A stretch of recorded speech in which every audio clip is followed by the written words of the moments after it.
kalayan asmana Allah anu maha murah sareng anu maha asih lahir batin.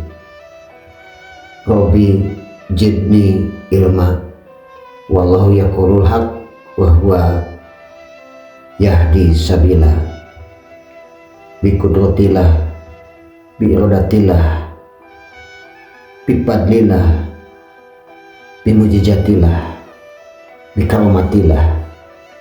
Inna lillahi wa inna ilaihi rajiun.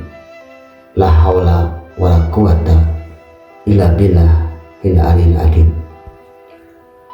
Anu salajengna dina naekan makom mahabah ieu aya anu disebat muayana. Naon hartosna muayana? Hartosna muayana nyaeta nangtukeun. Ari nangtukeun ieu aya dua tingkatan. Anu kahiji nangtukeun ku itikad hate, nganyahokeun, ngabenarkeun, ngimankeun, terus diucapkeun ku lisan. Nyaeta saknyana teu aya anu ditauhidan, diibadahan, tegasna teu aya pangeran anu sabenerna angin Allah nyalira. Sareng sanyana Kangjeng Nabi Muhammad sallallahu alaihi wasallam eta utusan Allah. Asyhadu anna la ilaha illallah wa anna Muhammadar Rasulullah. Kadua nangtukeun ku buka sapah nyaeta pikeun jalma anu tos terbuka hatena, anu caang basirohna, bisa ninggali awas kana uluhiyahna Allah subhanahu wa ta'ala, nepi ka musyahadah rasana kana ahadiyatna Allah subhanahu wa ta'ala. Tah ieu teh hakikatna makna ucapan syahadat asyhadu an la ilaha illallah. Kalawan terus mundur ke alam sadar wa asyhadu anna Muhammadar Rasulullah. Ieu makom nangtukeun atanapi nu sama teh dina ilmu marifat mah disebatna makom muayana. Bilih bae hoyong paham kana ieu makom mangga bae tinggali dina kitab Jamiul Mughni Syarah Fathur Rahman. Makom muayana ieu teh pikeun para salikin mah sabada mukasafah sareng samemeh musyahadah. Nyata ieu makom teh hiji makom anu panghebatna, pangberatna, pang dipika gentarna, sabab kaasup kana babak penyisihan terakhir kangge mencapai makom madzub ilahiyat anu dina hadis diterangkeun kieu jadabatun minal jadabatil haq la tuwadza amala sakolain. Sakali madzub tina pirang-pirang jajabah pangeran anu maha eta moal bisa diungkulan ku amal jin sareng manusia du napis. Mata pantes makom madzub ieu teh dipikahayang ku saerea man lam yadu lam yadri. Saha anu teu ngasaan nya tangtu moal nyaho walaisya khobaru kalian jeung henteu sarua ukur beja jeung anu nganyatakeun Bukituna menghanjakalkeun tapi karena ieu makom teh seueur anu ngaku, sabab seueur anu ngaku pana, ngaku madu, padahal mah musir atawa kalenger tealing karanjingan ku jin anu diantarana sok bari ngabudah sungutna, anu bari ceurik ngagukuk. Aya deui anu ieu elingna teh bari ngocoma ngaco. Nu mata di mana aya ilmu anu kudu ngacokeun eta ilmu sasar.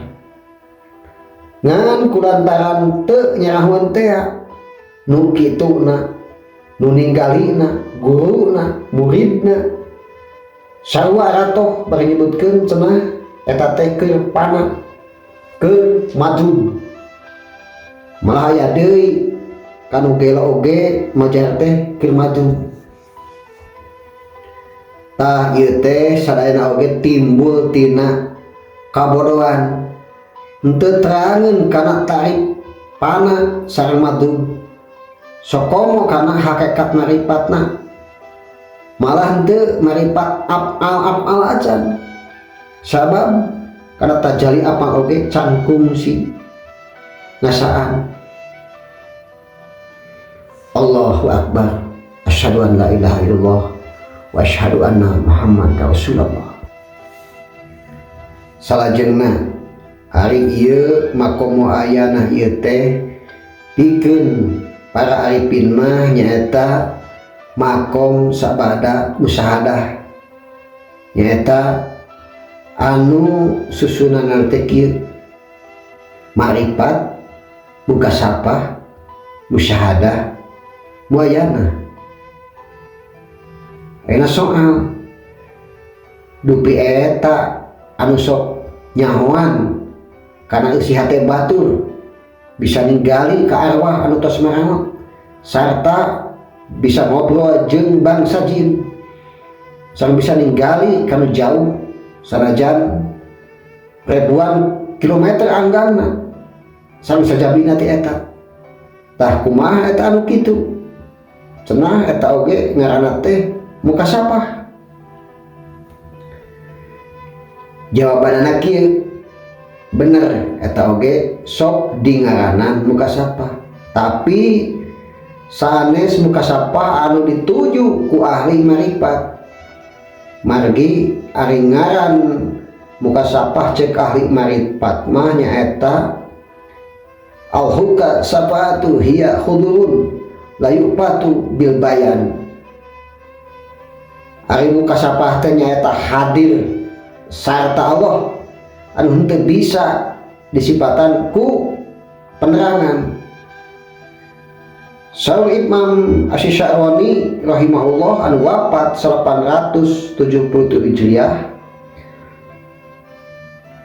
mukasafah model ninggali karena kaayaan saja mau dimah batur tika anggangan eta sanyana nama mukasafah syaitan jin.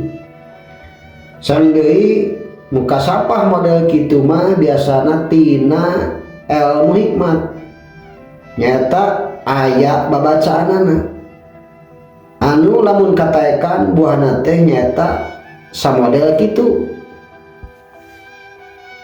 Jadi ahli mukasafah nurutkeun ahli marifat mah nyaeta hadir sarta Allah anu henteu bisa disipatan ku penerangan.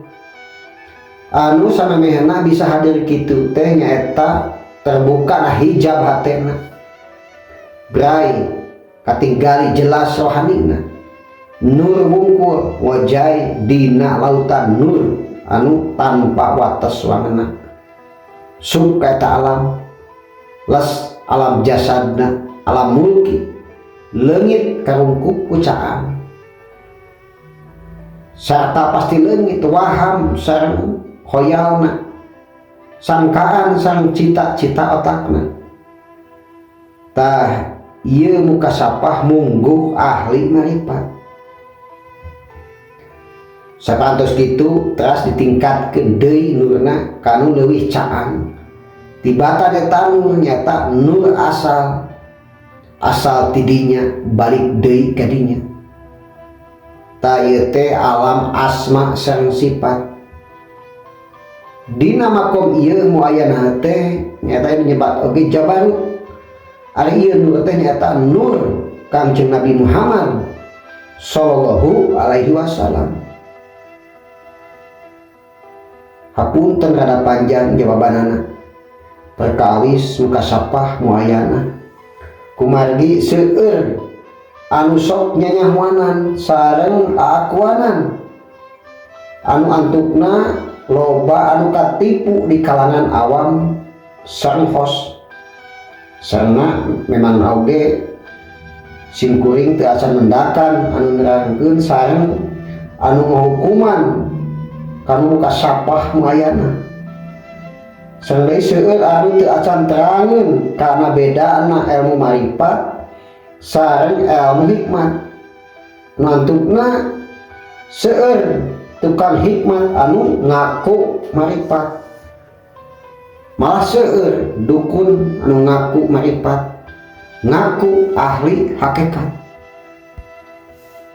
Anu padahal aya dua rupi, aya anu hak, aya oge anu batil, aya anu caang, aya oge anu poek, aya anu nuroniyah ruhaniyah, aya oge anu julmaniyah jiniyah, aya anu laduni nuroni, aya anu istidraj makri. Dalil anu gampil keur ahli syariat mangga bae tapakuran kaayaan antawis Kangjeng Nabi Musa alaihissalam sareng Kangjeng Nabi Khidir alaihissalam anu aya dina Al-Qur'an surat Kahfi ayatna seueur. Samsing emut kana semboyan para ulama. Syariat henteu dibarengan ku hakikat kosong. Hakikat henteu dibarengan ku syariat batal. Anu salajengna mengenal para imam. Agama anu ku urang dianut teh eusina aya 3 nyata hiji Islam, 2 iman, 3 ihsan. Ari elmuna dingaranan fikih, tauhid atau napi tauhid, tasawuf, tahaqquq. Ari jurusanana dingaranan syariat, tarekat, hakikat. Ari sasaranana jasad, hate, ruh. Ari gelar anu ngagarapna abid, jahid, arif. Ari kalakuanana ibadah, ubudiyah, ubudah. Tah dina masing-masing pak ieu aya imam-imamna anu ahli anu diakui ku sadayana muslimin, mukminin, muhsinin. Ari imam anu pak dina ilmu fikih eta sadayana mah seueur. Aya kirang langkung 10. Namun anu ditetepkeun mah mung aya 4. Kumargi anu 4 ieu perjalanan teh anu napi mazhabnya tersusun rapih. Kalawan terus menerus dijalankan ku para pangikutna sareng bukti aya kitab-kitabna. Sareng deui ari para imam mujtahid mah sadayana oge eta ahli kana ilmu dhahir sareng ilmu batin, syariat sareng hakikat. Kumargi syariat sareng hakikat teh eta sami kejungjunan Kangjeng Nabi Muhammad sallallahu alaihi wasallam. namun anu seueur di komentar sareng anu dibahas ku aranjeunna nyata ilmu urusan keislaman anu disebat ilmu fikih teh. Ari ieu imaman opat teh nyata anu tos teu samar deui. Kahiji Imam Hanafi, kadua Imam Maliki, katilu Imam Syafi'i, kaopat Imam Ahmad bin Hambali. Sadayana ieu imam teh sanaos di antawisna kawalna seueur anu perbentenanana, namun sadayana oge leres nu matak dina nuturkeun ka aranjeunna kedah patuh karena salah sahijina ulah ngalap kana rentengna wungkul sareng ulah dipilihan. Anu salajengna para imam tauhid oge kacida seueurna malihan rupina mah langkung seueur tibatan imam fikih. Nyata sadayana aliran dina ieu ilmu teh aya 73 aliran atanapi golongan itu dijelaskeun dina hadis. Anu salajengna kieu ieu sadayana golongan teh bakal kana neraka. Angin anu salamet teh nyaeta anu milu kana itikad Kangjeng Nabi Muhammad sallallahu alaihi wasallam sareng itikad para sahabat radhiyallahu anhum. Hadis riwayat Imam Tirmidzi, Abu Daud sareng Ibnu Majah. Ari anu dijalankeun ku Kangjeng Nabi sallallahu alaihi wasallam namina sunnah. Ari anu dijalankeun ku para sahabat namina jamaah. Ayeuna urang hijikeun jadi itikad ahli sunnah wal jamaah. Ari imam mujtahidna nyaeta hiji Imam Asy'ari rahimahullah, kedua Imam Maturidi rahimahullah.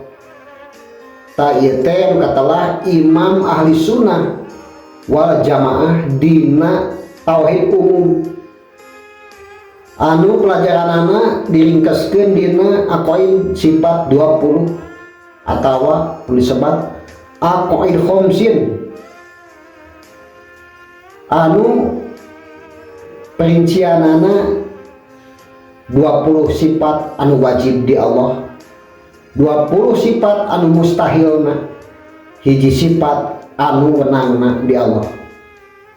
Jadi jumlah sadayana aya 41 sifat ditambih ku sifat anu wajib di Rasul, 4 sifat anu wajibna, 4 sifat anu mustahilna, hiji sifat anu wenangna. Jadi jumlahna sifat anu di Rasul aya 8, jumlah sadaya sifat anu di Allah sareng anu di Rasul aya 50 sifat. Tayeu teh disebutna tauhid umum sareng marifat dasar anu ngandung hartos sing saha anu rek mudag marifat khusus sapertos anu aya dina ieu bahasan. Mangka eta kedah ngaji heula karena eta aqaid khamsin. Tayeu teh aqaid teh wajib dikanyahokeun ku sakabeh muslimin muslimat anu parantos akhir balik. Tapi ku kituna omat ulah ngalap cekak ku sakitu wungkul. Sabab martabat iman teh henteu nganepi ka dinya bae. Mangga katinggalian tong tebih-tebih eta dina sarah sapinah kaca 8 nyata anu ringkesna teh kieu. Kahiji iman taklid nyata imanana teh anu sok milu ka batur bari teu terang kana dalil-dalilna. Kedua, iman ilmu. Nyata imanana teh anu keluar tina ilmuna sareng terang karena dalil-dalilna. Ta ieu teh iman taklid sareng iman ilmu teh mahjubun man datihi ta'ala, hartosna poek hatena sareng sirna tina ninggali kadat Allah subhanahu wa ta'ala. Katilu nu disebat iman yan, nyata anu sok disebat ayeuna yakin anu ieu mah geus caang hatena ku nur iman santos bisa ninggali alam malakut. Kaopat imam hakul yakin, nyata anu tos musyahadah ninggali ka Allah ku jerona pisan hate atanapi sir. Kalima, imam iman hakikat, nyata anu tos salamina pana ka Allah. Allahu akbar, asyhadu an la ilaha illallah wa asyhadu anna muhammadar rasulullah wallahu yaqulul haq wa huwa yahdis sabila. Nu salajengna imam marifat. Ari imam marifat anu kasohor ti antawisna hiji Imam Junaid rahimahullah, kedua Imam Abi Hasanuri rahimahullah. Ari cara pembawaanana nyaeta kieu. Ari Imam Abi Hasanuri mah taranrangkeun kana ieu ilmu hakikat angin ka ahlina. Ari Imam Junaid mah ilmu hakikat teh sok dicarioskeun sareng dipasihkeun ka ahlina sareng ka lain ahlina, ka anu kos sareng ka anu awam. Malah anjeunna kantos ditegor peda sok nepikeun ilmu hakikat ka anu awam. Kumaha bae Imam Junaid?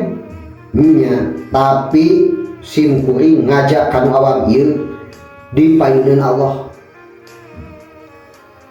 Teras kadienakeun anu samodel kieu teh nyaeta Syekh Sayyid Ali Al-Imran rahimahullah, nyata guruna para ulama anu marifat. Malahan kantos dituding tukang ngamubadirkeun ilmu. Para ikhwan mukminin rahimahullah, urang ieu ulah kahalangan tina maju jalan ka Allah ku sabab awam sareng loba dosa. Sabab teu kurang-kurang anu kapungkur oge nepina ka Allah teh tina kaawamanana atawa tina sabada taubat ka Allah tina rupa-rupa dosana. Sakumaha diterangkeun dina kitab Futuhatil Ilahiyat, seueur para aulia anu laluhung jalma-jalma anu awam dinapak sarengan, tapi dinapak rahasia-rahasia kamaripatanana mah laluhung. Contohna sapertos guruna Sultanul Arifin wal Auliya Abu Yazid Al-Bustami, eta jalmi awam nyata anu katelah Abu Ali Al-Musnadi rahimahullah. Sareng Abu Yazid rahimahullah kuring belajar ilmu tauhid sareng hakikat ka anjeunna Abu Ali Al-Musnadi. Anjeunna belajar ilmu salat sareng ilmu syariat anu sajena ka kuring. Ya kitu deui Syekh Ibnu Ubad rahimahullah, putuhna kamaripatanana teh tina perawatanana ahli marifat anu awam. Contohna deui sapertos guru maripatna Imam Ghazali rahimahullah, eta oge jalmi awam. Kitu deui Syekh Qajwini guru marifat. Sehingga lamun datang ka aranjeunna masalah-masalah syariat sok dituduhkeun ka muridna, nyata Syekh Habdi sareng seueur deui anu sanesna. Alhasil sareng seueur ti para wali anu aragung eta barodo tapi dina rahasia kawalian laluhung.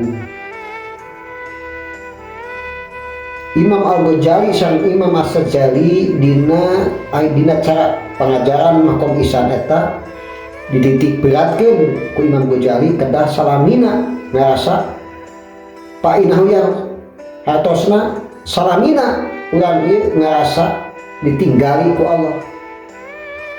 Ari pembawaanana Imam As-Sajali rahimahullah nyata kana kataroh hartosna kaya saanyana anjeun ninggalin Allah salamina. Wa man lam yaj'alillahu lahu nuran fama lahu minhu nurin.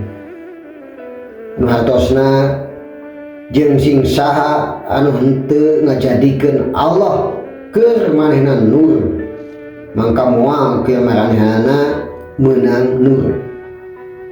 Quran surat An-Nur ayat 40.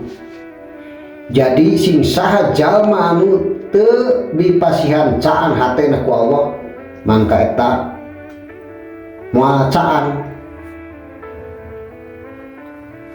Ayeuna urang mausulan deui kana masalah asma ismu dzat Allah. Allahu alamun dalun ala lillahil haq dilalatan jamiatan limaani la asmaul husna. Ari Allah teh nyaeta ngaran pikeun pangeran anu hak kalawan tuduh anu ngahimpunkeun kana makna asmaul husna sadayana. Jadi Allah teh ngaran zat anu dingaranan ku sakabeh ngaran anu ngahimpunkeun sakabeh asma. Contohna ngahimpunkeun seperti lamun aya anu nanya saha anu welas asih teh, jawab Allah. Saha anu barahan teh, jawab Allah. Saha anu lautan hampura teh, jawab Allah. Saha anu berbuat, jawab Allah. Saha anu rezekian, jawab Allah. Sareng saterasna bae. Jadi sakabeh asma atau pingaran teh balik kanu dingaranana nyata zat Allah subhanahu wa ta'ala nyalira. Ta ieu teh diantara maknana wahdat sareng wahdaniyat hartina nyalira anu buktina ngaliputan ka sadayana perkara.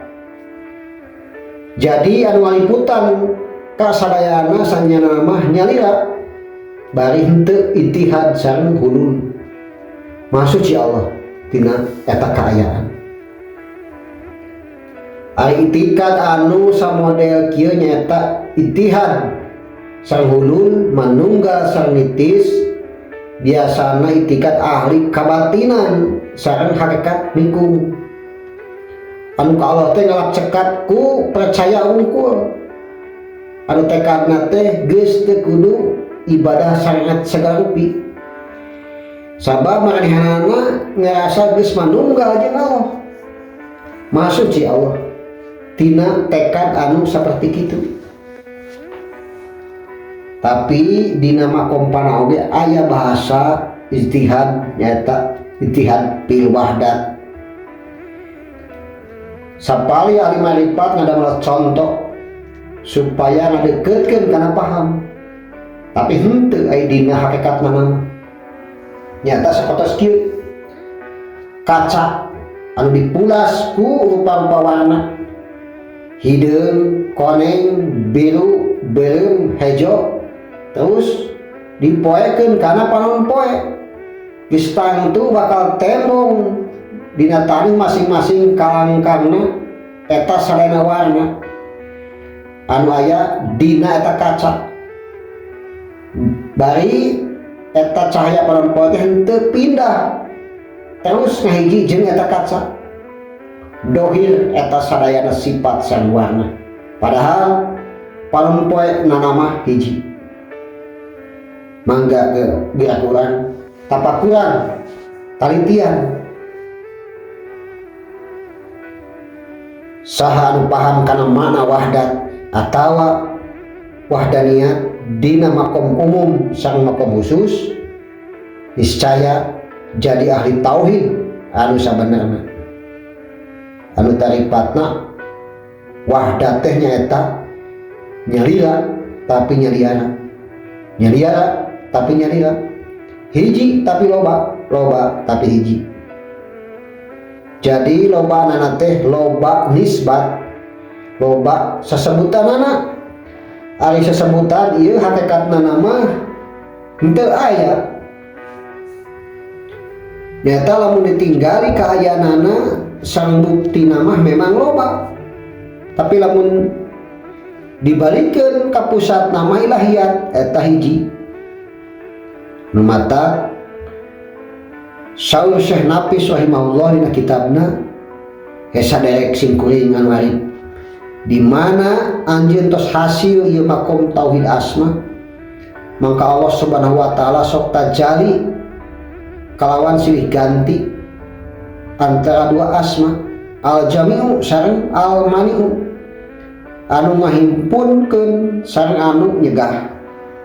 Nu mere tuduh duanana ka anjeun kana musnahna sagala anu didohirkeunana karungkuk ku ahadiyatna Allah Subhanahu wa ta'ala.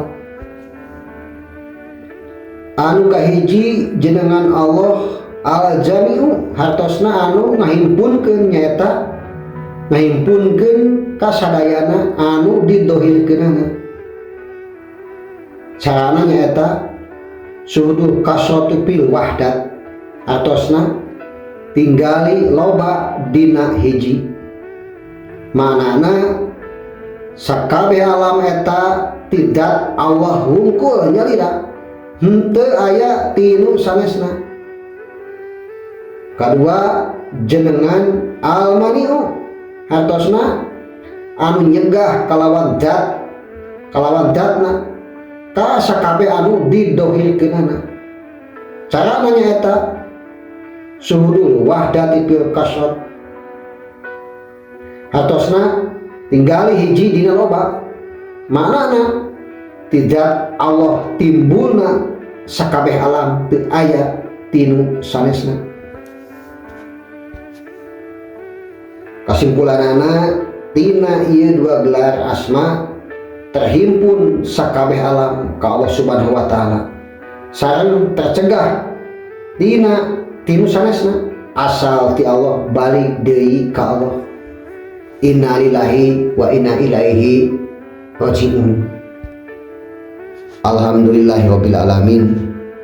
Pantos rengse dina kupasan perkawis makom mahabah dina tauhid asma ti bagian kahiji dugi ka bagian katilu. Muga aya manfaatna. Baligu ani walau ayah undur mankola wala tandur mankola, asih asuh asah. Akhirul kalam, wabillahi taufiq wal hidayah wal inayah. Wassalamualaikum warahmatullahi wabarakatuh. Satu untuk semua, semua untuk satu. One for all for one. Nusantara baru, Indonesia maju. Kun payakun.